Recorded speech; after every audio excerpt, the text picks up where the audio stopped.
Car Guy ranks his childhood racing games. What's going on, guys? We're going to jump right into it. I'm going to be ranking every single racing game I played from my childhood. The only thing I'm excluding is the karting games, Mario Kart, Crash Nitro Kart, anything like that, because I think they're a bit of a genre of their own. But let's hop right into this. And I tried to split them up a bit by platform. So I started with the original Xbox, then moved into the Xbox 360, and now we have a PlayStation, PS4, PS5, kind of the same thing. That's how these are split up, but they're in no particular order. Starting with number one, we have an absolute classic. That is Need for Speed Underground 1. This was one of my very first racing games I ever had as a kid. It was super fun and probably what got me into car customization like I am today. For its time, the options you had to customize your car were absolutely insane. The colors, the vinyl wraps, they had real mod sponsors and brands in the game, which was super awesome and something that other games before didn't have. All of them today have it, but I think Need for Speed Underground was one of the first to do that, and I thought that was so cool. The different wheel options, everything like that, it was awesome. And the game played really well. I think the AI was fun. The little story you had within the game wasn't anything crazy, but for its time was something that I think as a 10-year-old boy was absolutely amazing and just made me super hyped for the game. And I think it is one of the first games that planted the seed to get me in the cars today. Not all these games did that, but this was one of them. Need for Speed Underground 1 is an absolute legendary game. I think I gotta give that an S tier. We're starting off real strong here. Up next, we have another classic that some people actually prefer over the first. I am actually not in that boat, but that is Need for Speed Underground 2. An upgraded version of the first one. I think for me, the only reason I don't like it as much is because I'm super nostalgic to Need for Speed Underground 1. It's also the one I played way more. Underground 2, I don't know why, I just didn't get my hands that dirty with. I didn't play that long. But obviously, if you're watching this video, you've definitely heard of it. You've probably played it. I think it's a game everyone knows today. For me, because it's the games that I played as a kid, I don't have the connection that I have to some of these other games. But just out of respect for this game, because I know how legendary it is, I'm going to put it in the A tier. It's just below Need for Speed Underground 1, which for me was the Need for Speed game. The next game is actually a super cool game because it came paired with my first gaming system ever, the original Xbox, and that is Sega GT 2002. And coincidentally, it was actually a half and half disc. It came with two games. It was Sega GT and Jet Set Radio Future. And Jet Set Radio Future is actually, funny enough, my favorite video game of all time. Go check it out if you haven't. But that's not what this video is about. Sega GT 2002, on the other hand, for a racing game from 2002 that was more track-centric, it wasn't street racing focused like Need for Speed is, it was pretty solid. It wasn't bad at all. Solid car selection, the tracks were good, and the soundtrack I think was one that like set the pace for games like Gran Turismo later on in those years. And it's that classic kind of jazzy, not techno-y, but upbeat jazzy kind of music that racing and touring car games are known for. Sega GT was one of the first to do this. With time, it's definitely not held up so well though, unlike Need for Speed, for example, has. Graphics are, they're not great. It's a bit of a slower paced game compared to some other racing games, I would say. I've definitely played some faster games. There's not so much of a feeling of speed in this one. Still all around a really solid game though, so I'm putting that straight down the middle in the B tier. Look at this distribution right off the bat. We got S, A, B. What more can you ask for? Moving right into the next one, we are going in a totally different direction, away from street racing and all that kind of stuff. We're going to NASCAR 2005 Chase for the Cup. Why did I like this game so much? It was purely for crashing cars. Pit maneuvering cars was so fun in this game. I think the physics in this game were really, really solid. The driving is fun. And the Chase for the Cup mode, where you start as a rookie in the junior cars and you work your way all the way up to the top, is super fun and super solid. And again, one of the first sports games I think to do something like this. Now with every sports game you can imagine, you have some kind of rookie to pro mode, become a hero mode, be a pro mode, stuff like that. But back then you basically had like play now, season mode, and that's it. But this was one of the first games that actually let you take control of, somebody's story, somebody's driver story, or somebody's athlete story, and pursue it yourself. Again, I spent most of my time as a 12-year-old kid just pit maneuvering cars left, right, and center. So much fun. I still remember it to this day. And it's actually, I think, the first game I tested a gaming steering wheel on for the original Xbox, which was also really fun, but I found it so difficult that I just went back to the controller because I had no idea what I was doing. Nevertheless, though, super cool game. Not one of the most influential in this list for me, but I did have a lot of fun with it. So I think this is another solid B tier right down the middle. Up next, we're hopping a bit away from cars and going a bit to something else, and that is MX versus ATV Unleashed. Now, if you haven't played this game, you are sorely missing out. And I'm not talking about the new MX versus ATV, the Untamed or whatever that is. Go play MX versus ATV Unleashed. The soundtrack in this game is absolutely insane. I think half of those songs are still in my phone today. The physics, the dynamics in this game are so sick. The maps are super good. I honestly played just free ride in this game for hours at a time. Back on like a nice Saturday in the middle of summer. I have so many good memories with this game. One of the coolest and funniest parts about this game is, and I know this is for all the classic MX games, this is really well known, is that if you would approach the side or the edge of the map, there is no barrier, you don't see anything, but if you hit that invisible wall, it would basically blast you back into the middle of the map. It was just like a really cool detail that I think was super unique to this game. This one is one of the ones I think I played the most out of anyone's on this list. Anytime I was traveling and I was bringing my Xbox with me, this was one of the games going in that backpack too. Super solid game. Really like this one. I'm putting this up in the A tier, I would say. And for me, personally, I'm putting this above Need for Speed Underground 2, just because I have that bit better personal connection with it. Up next, and this is probably the most niche game on this list. I don't know if any of you have heard of it. If you've played this game, let me know in the comments. I'd be really curious to know. But it is Corvette Racing. So my dad actually got me this game because he's a huge Corvette guy. And I guess he saw it in some kind of bargain bin somewhere. I'd never heard of it before, never heard of a game like this after. It's just literally only Corvettes in the game. You can't race any other kind of car, pure Corvettes. And it would just be me and my dad, and we would sit there and play together. And the funny thing was, and if I'm remembering this correctly, I haven't played this game in like 15, 16 years. There's no two-player mode in this racing game.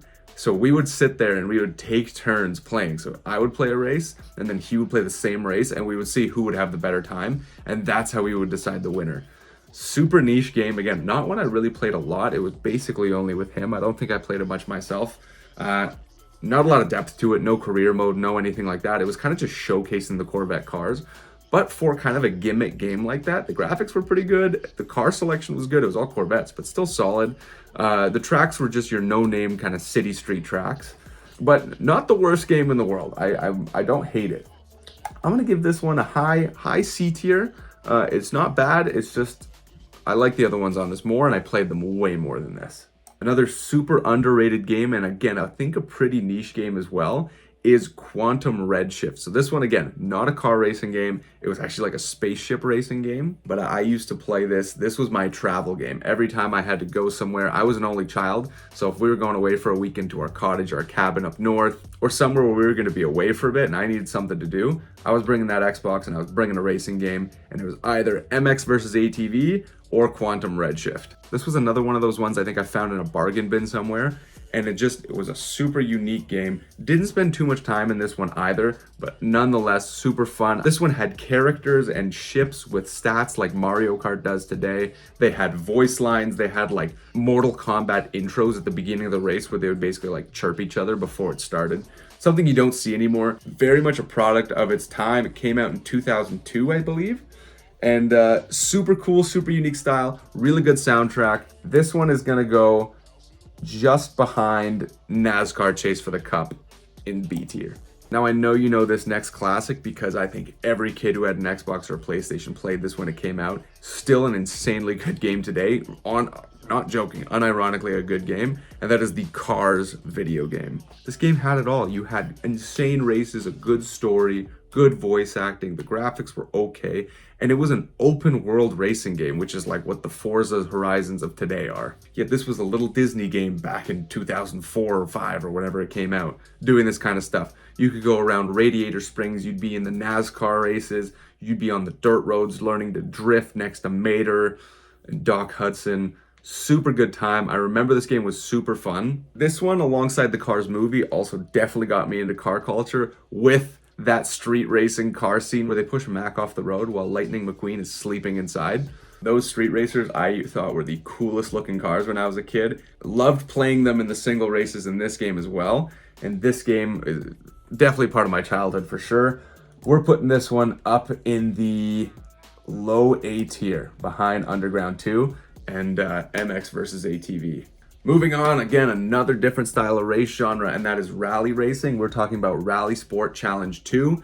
This is probably my favorite rally racing game of all time. I didn't play a lot. I never really got into Dirt or those later games. As you can see, it's not on this list. It's because I never really played them as I got older. But RalliSport Challenge 2 was a super fun one. I remember my dad gave it to me for Christmas one year, and it was one I played with my cousins a lot because it was a good two-player game. The driving was really fun. Not a whole lot to say about this one. Good soundtrack, graphics were good, it held up well. I'd have to dig it out of my basement one of these days to see if I still have it, but this is definitely one I would pick up again. This is a very middle-of-the-road one for me. Not a huge influence, but definitely not one I hated, and there are some on this list that are not good. But this is another B tier for me, and I'm actually going to put this, I think, right here between Quantum Redshift and NASCAR Chase for the Cup. We have another incredible game that I unfortunately didn't spend enough time with on this list next, and that is Project Gotham Racing 2. I knew every time I played it, it was a really good game. I don't know why I didn't give it more time. There's just some on this list that I played way more. Obviously, the Project Gotham Racing games are legendary, especially those older ones. We have 2 on this list here. We got 4 coming up later, which I'll get into in a sec. But for Project Gotham Racing 2, out of the 2 Project Gotham Racing games I had, I played this one more than the other one. Had a good time with it. Again, good mix of track and street racing, really, really fun, good car selection. And again, it had that Gran Turismo kind of aesthetic with the music and things like that. Really, really enjoyed this one. Again, a middle of the roader, but a high-end middle of the road game for me. I'm putting Project Gotham Racing 2. See, you know, now I'm torn because I like RalliSport 2 a lot too. But I'm gonna have to put it, I'm gonna put it 1 above. Because as much as NASCAR Chase for the Cup was not a super influential game for me, I think just hours-wise, I put way more time into that, just pit maneuvering people. Okay, we have our first absolute dumper of a game on this list, and that is the Monster Garage Xbox game. So, imagine this, you're an 8-year-old kid and you're opening up a game with a car on the front and some guy with like tattoos and stuff. You're like, oh, it's nice, it's a racing game, this is gonna be sick. I didn't know that Monster Garage was a show. You probably have never heard of it either. I don't know if it was big or not.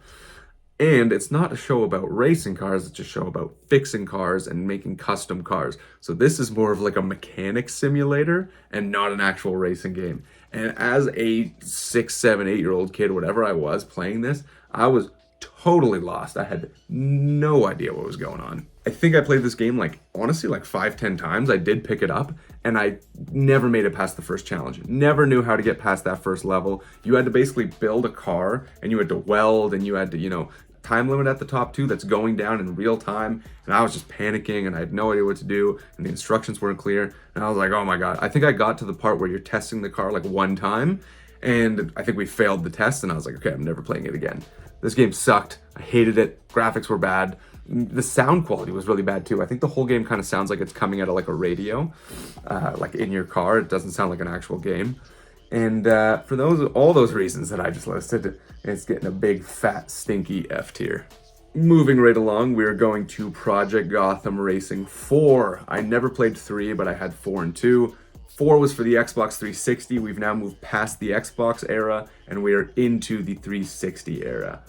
Project Gotham Racing 4 was not a great game in my opinion. I liked the older one way better, and then there was just other games at this point that I enjoyed playing more. I would honestly go back and play some of the other games on this list, the older Xbox games, over PGR4 pretty much any day of the week. Very forgettable game, nothing too special about it. Honestly, I couldn't even tell you about the car selection, a single track or a single song from this game. I don't remember a thing about it. I just know I own it and that I played it a few times. I know it's functional, that's about it. And honestly, it's pretty much completely irrelevant in my life now, unlike some of these other games. And so I'm gonna put it in the F tier, but very respectfully above Monster Garage, because Monster Garage I had an absolute negative experience with. With PGR4, I just had a forgettable experience. We are now at the best game, in my opinion, on this list. Midnight Club Los Angeles, without a doubt, is my favorite racing game of all time. I can tell you right now, this is going S tier at the very top of the list. This game was made by Rockstar, and if you know what the GTA 5 customization and racing is like, imagine if they focused all their attention, all their budget, and all their resources into just the racing aspect of GTA. That's what Midnight Club was. The driving was incredible. The vibes were incredible. The city looks like GTA. The car selection was sick. The customization was so good. This was the game that I was like, oh, I actually want to make like nice looking cars. Back in when I was younger, Need for Speed Underground and stuff, I was putting, you know, a huge wing on a Toyota Celica and dropping that thing to the floor and making it lime green. Absolutely racing the cars out. But in Midnight Club LA, I was making clean builds that I was like, oh, this actually looks really nice. Subtle changes here and there. Let's lower it. No more huge wings. I want to get this a little more subtle. Not that huge wings are always ugly, but you know what I mean. And this game, I think, single-handedly spawned my love for cars. So much so that I customized this Mitsubishi Eclipse in this game that I absolutely loved. And I used to want that car so bad, but I still love those early gen Eclipses to this day purely because of this game. And this game influenced my love for cars completely. I had spent by far the most hours of all these games in Midnight Club LA. And I also ended up buying the DLC game for it, Midnight Club LA Dub Edition, which basically gave you more cars to choose from. That game is, I'm grouping that in with this one. Super good. This is an absolute S tier, top of the list for me. Midnight Club LA, going up top. Now, I would say this next game is the most underrated game on this list because I don't think it was very well known. I don't know how many people played it. If you played it, let me know down below in the comments. And that game is Blur. If I can describe Blur in one sentence, it's basically like an adult Mario Kart. Real cars, real car brands, racing around real tracks, like real cities, nothing too sci-fi. But then you also had item boxes that you would pick up like in your Mario Karts where you could shoot things at people, you could drop bombs behind you, speed boosts, all that kind of stuff. It was so much fun. This game is awesome. This game is amazing. I wish they made another one. I would definitely buy it today. One I should definitely just pick up again and play. If I remember correctly, I think all the races were at night, and I think with the neon lights in the races and the neon lights at the item boxes and stuff, I just think that the aesthetic of this game was just super cool. I really enjoyed the music, and I would play this game for hours. There wasn't any crazy customizations in terms of cars, if I remember it correctly, but this is one of the very few times I really didn't care. Usually when I play a racing game, I'm like, okay, I want to make the car mine. Changing the color isn't enough for me. I need more than that. But with this game, I was like, okay, the gameplay is just so fun that the customization isn't a huge deal to me. So for me, Blur is another S tier game I spent a lot of time on. Really high quality game. Low S tier right there. I'm actually going to move it one space to the left. I think for me, Blur is just that little bit more influential than Need for Speed Underground. I have more memories of it, probably because I played it way later than I did Need for Speed Underground. But it is such a cool game. If you haven't picked it up, it's got to be in a bargain bin somewhere. Go take a look and go grab it. 5 to go. We're back at another Need for Speed game. This one is Hot Pursuit. The gimmick and what made this game unique was that you could play either as the street racers or the cops and chase other street racers in this game. It was kind of like a half and half, and you could go dynamically between the two depending on what you wanted to play that day. It's kind of like two storylines to follow. It was really cool. I liked this one a lot. Good music. This was one of those games that was very disappointing to me in terms of customization, because basically other than changing color and upgrading stats, you couldn't do much to your cars at all. I don't think you could change the wheels, no aftermarket parts, nothing like that. And that's always what I wanted in a Need for Speed game. On top of that, I also barely played as the cop. As fun as it was very like gimmicky, and like it wasn't for me the biggest point of the game. I feel like the game still had a heavy focus on being the street racer running away from the cops, but it was kind of cool that they included it. I spent a decent amount of time in this game. I played it a lot with one of my friends. And again, it's one of those middle of the road games for me. But I would say it is pretty high middle of the road. So I'm going to put that probably above Project Gotham Racing 2. Right dead center here in the B tier. Now this one might be controversial to some people because I know a lot of people love the Ridge Racer series. I only ever played one game in that series, and it was Ridge Racer 6. And I gotta say, for me, it was an absolute stinker. I didn't like Ridge Racer. I didn't like the handling. Nothing really about the cars or the gameplay or the maps or anything like that stuck out to me. That being said, I don't think I really gave this game a chance, but I did play it like 2-3 times after I got it for a present, and I just didn't connect with it, didn't like it. I always found the steering was, because you were going so fast, it was almost steering a drag car, so you could only veer, you couldn't really turn. And for me, that just absolutely killed it. I hated it right off the bat. Big old stinky F tier again. I'm putting this above Monster Garage, but below PGR4. PGR4 is not a bad game, I just barely played it. Ridge Racer 6, however, stinker game, didn't like it. Still not as shitty as Monster Garage, nothing's worse than that. That's gonna be the bottom game in this list, I'll tell you that right now. But Ridge Racer 6 is getting a spot down there too. All right, we have our last three games here. And number 3 coming in is GT Sport, Gran Turismo Sport. Yes, this is actually one of the only Gran Turismo games I have played. I know all the old ones are legendary and amazing, and if I had grown up with them and played them, they'd probably be in my S tier, 100%, I agree. But I didn't play them, I never got them, I don't know, I didn't know about them as a kid, so these were my racing games. But when GT Sport came out, many years ago, 6, 7, 8 years ago, something like that, that is when I decided to get into, because I thought, I really, I want to get into a bit more of a racing game, an actual league racing game, not just street racing all the time.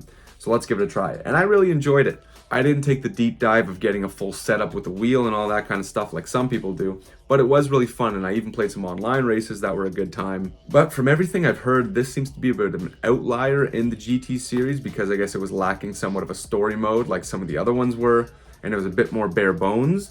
I've also heard not great things about the newest Gran Turismo, but I heard this one was okay.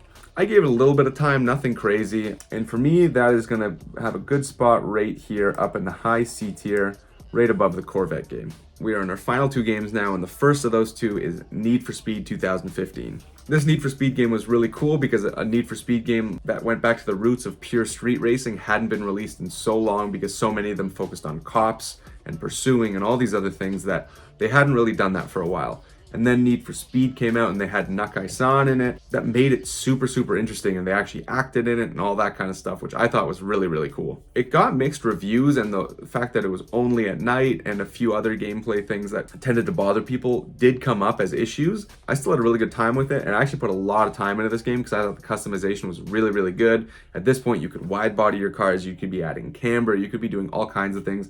And you could actually start making car builds, so whether you wanted to tighten up the steering for like a race build or loosen it for some drifting, stuff like that.